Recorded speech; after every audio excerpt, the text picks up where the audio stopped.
तमाम मीडिया के दोस्तों की तशरीफ आने का शुक्रिया। 2 दिन से जिस तरह पंजाब हुकूमत ने ख़ास तौर पर दस्तायत का मुजाहरा किया है, हमारे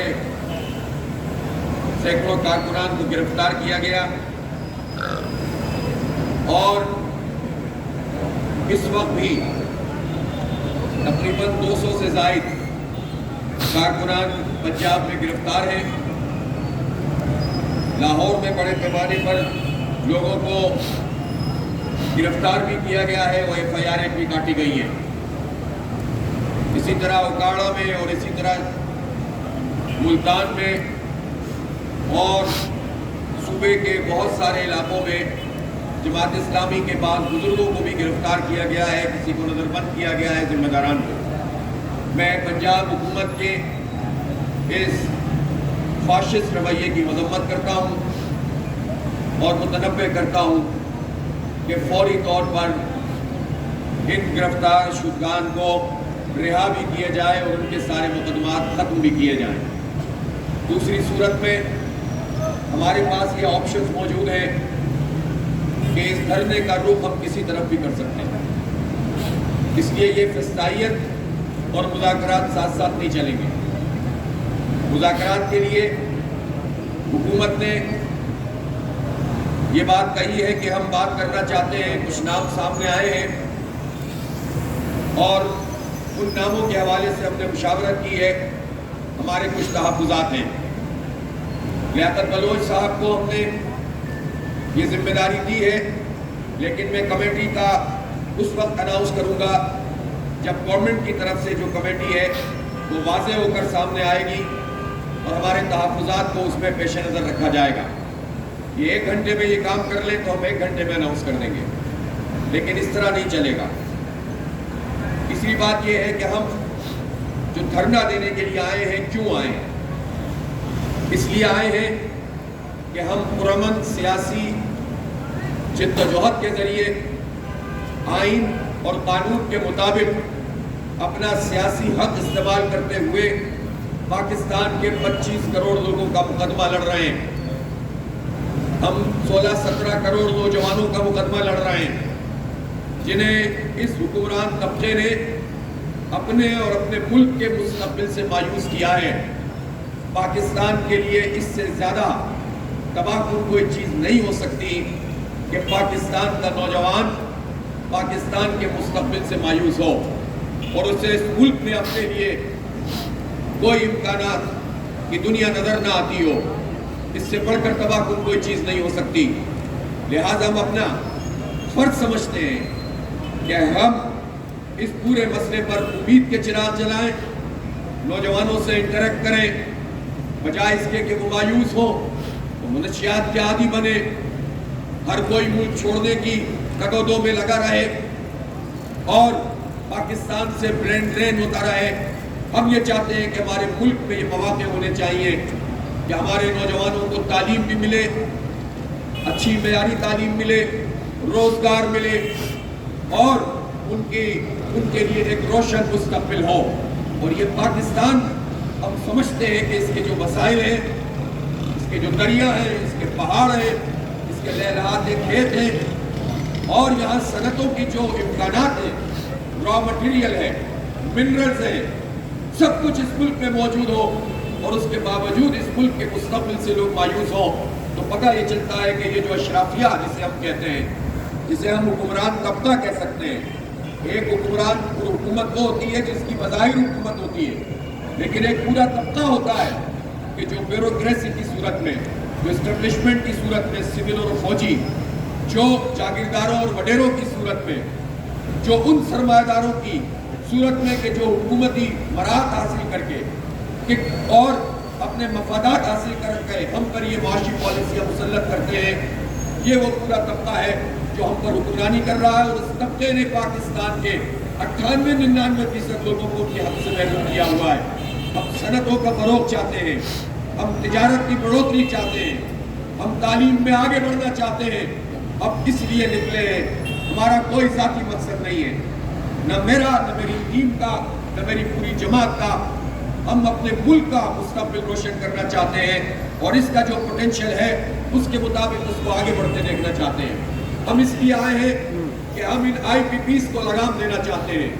وہ آئی پی پیز جو ہمارا خون نچوڑ رہی ہے, وہ آئی پی پیز جن میں سے بہت سی آئی پی پیز کی مدت مکمل ہو گئی ہے, وہ آئی پی پیز جن کے مالکوں کی ذرا تفصیلات میں جائیں تو پتہ چلتا ہے کہ ہر حکومت میں ان کا رول ہوتا ہے, چاہے وہ نون لیگ کی حکومت ہو, پیپلز پارٹی کی حکومت ہو یا پی ٹی آئی کی حکومت ہو.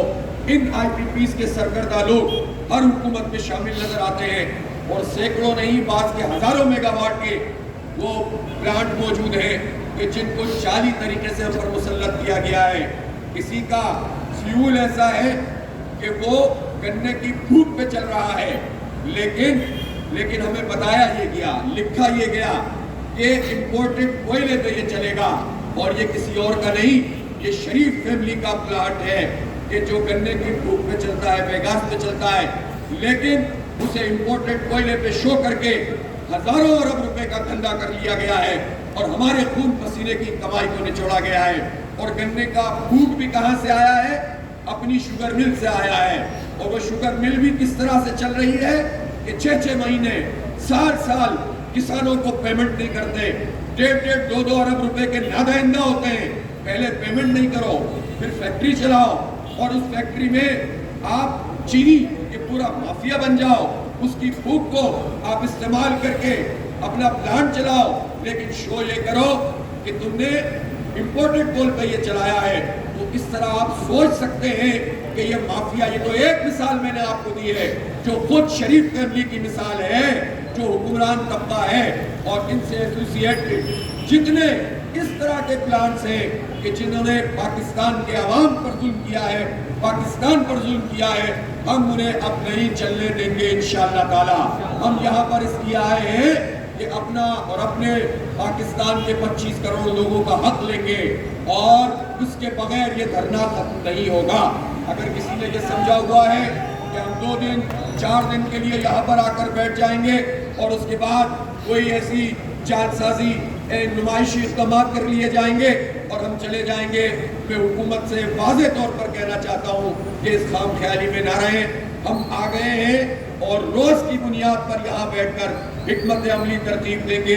یہاں سے انشاءاللہ جائیں گے نہیں, بلکہ آپ دیکھیں کہ اس شدید گرمی میں جب اتنی تعداد میں لوگ موجود ہیں تو ابھی تو قافلوں کی آمد کا سلسلہ مزید شروع ہو جائے گا انشاءاللہ تعالیٰ.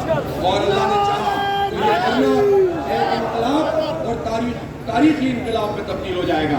لہٰذا ایک ہی راستہ حکومت کے پاس آئی پی پیز کے حوالے سے یہ طے کرو کہ جن کے معاہدے مکمل ہو گئے ختم, پھر یہ طے کرو کہ جن کے ساتھ اضافی طور پر اب کیپیسٹی چارجز ناجائز طریقے سے دے رہے ہیں ان کو ختم کیا جائے, اور پھر جو طریقے سے پلانٹ چلا رہے ہیں وہ آئی پی پیز جو واقعی کنٹریبیوٹ کر رہی ہیں ان کے ساتھ ری نیگوشیٹ کیا جائے.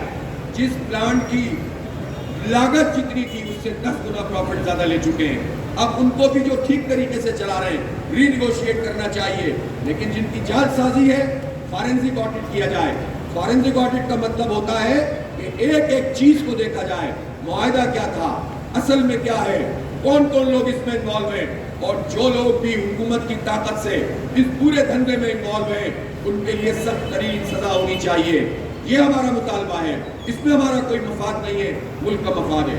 دوسری بات کیا ہے, ہم بجلی کی قیمت کم کرنا چاہتے ہیں اس لیے کہ اب لوگوں کے بس میں نہیں رہا, اب لوگ بہت پریشان ہیں. غریب تو ہے ہی پریشان, مڈل کلاس کہاں جائے, متوسط طبقہ کہاں جائے, سفید پوش طبقہ کس سے مانگے, کس کے آگے ہاتھ پھیلاتا رہے, جس کے آگے ہاتھ پھیلا رہا ہے.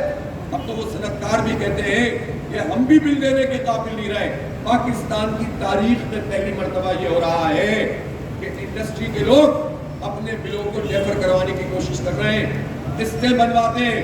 میں فیصل آباد گیا, پشاور گیا, لاہور گیا, کراچی گیا, اسلام آباد گیا, پنڈی, یہاں کے تاجروں سے پچھلے 1 ہفتے میں ملاقات کی, یہاں کے صنعتکاروں سے ملاقات کی, اور انہوں نے اپنا دکھڑا یہ سنایا کہ بہت بس ہو گئی ہے, اب فیکٹریاں ہم سے نہیں چلائی جا رہی. ظالموں, ایک فیکٹری بند ہوتی ہے ہزاروں لوگوں کا روزگار ختم ہوتا ہے.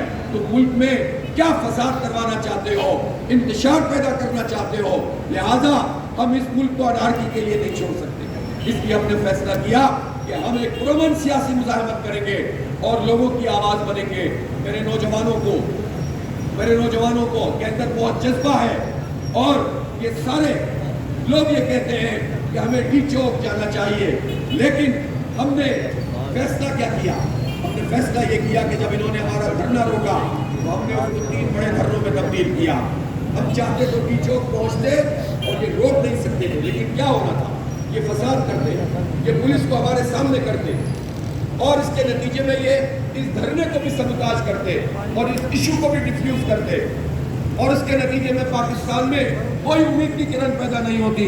हमने जो फैसला किया है उसके नतीजे में जो रास्ता हमने इख्तियार किया है, इंशाअल्लाह अब हम यहाँ बैठकर अपनी कौम से बात करेंगे, अपने नौजवानों से बात करेंगे और एक दबाव है जो बढ़ता चला जाएगा। और अगर हुकूमत ये समझ रही है कि ये यहाँ पर मरी रोड पे धरना होता रहेगा तो इसकी खाम ख्याली है। अगर ये मुज़ाकरात को सही ट्रैक पे नहीं डालेंगे, अगर ये प्रॉपर कमेटी बनाकर और उसके बाद चंद तरीका किसी में 40,000 बहाना लगा देंगे और FDR को एक नया धंधा दे देंगे करप्शन का, ये नहीं माना जाएगा। लिहाजा ताजरों, सनतकारों, तालिब इल्मों, नौजवानों, प्रोफेशनल अफराद, उनकी उम्मीद इस धरने से जुड़ गई है। हम इस उम्मीद को नहीं तोड़ सकते, इसलिए हम यहाँ बैठे हैं और पूरी तैयारी से आए हैं। लोग मजीद आएंगे इंशाअल्लाह ताला और हुकूमत अगर संजीदा है तो उसे फिर इक़दाम करने होंगे, रिलीफ देना होगा, इसके अलावा कोई बात नहीं है। और मैं ये भी बताना चाहता हूँ कि इस धरने में कल को इन्होंने इतनी मारामारी की है, इतना लोगों को गिरफ्तार किया है, इतनी रुकावटें खड़ी की हैं और अल्हम्दुलिल्लाह उन सबको भूल करके लोगों ने अपनी मुजाहिमत की है, लेकिन हम अपनी बहनों को भी मौका फराहम करेंगे। वो महताब है कि इस धरने में वो शरीक हों, पूरे इज्जत और एहतराम के साथ हमारी बहनें यहाँ पर आएंगी, कल भी बहुत बड़े पैमाने पर आएंगी और पीर के दिन तो उनका जलसा आम होगा। यहाँ पर दिन में ख़वातीन का जलसा आम होगा और कल इतवार के दिन मगरिब के बाद इंशाअल्लाह इसी मरी रोड पर तारीखी जलसा आम होगा। इंशाअल्लाह ताला तारीखी जलसा आम होगा इतवार को बाद नमाज मगरिब इस मरी रोड पर और इंसानों के सर से इंशाअल्लाह ये भर जाएगी पूरी मरी रोड, हर तरफ से काफले आएंगे। मैं पूरे पाकिस्तान के लोगों से कहता हूँ जो यहाँ इस धरने में आकर इस मुक़द्दस फरीज़े में शरीक हो सकता है उसको अपना हिस्सा डालना चाहिए। सिर्फ शिकवे शिकायत करने से मसला नहीं होता। एक हुकूमत बन गई है तो इसमें इजाफा कीजिए और अपना हक हासिल करने की इस तहरीक में अपना हिस्सा बटाइए। अभी तक के लिए इतना ही, अभी हमारी मुशावरत का अमल भी जारी है, इंशाअल्लाह हम फिर मज़ीद आपसे बात करेंगे।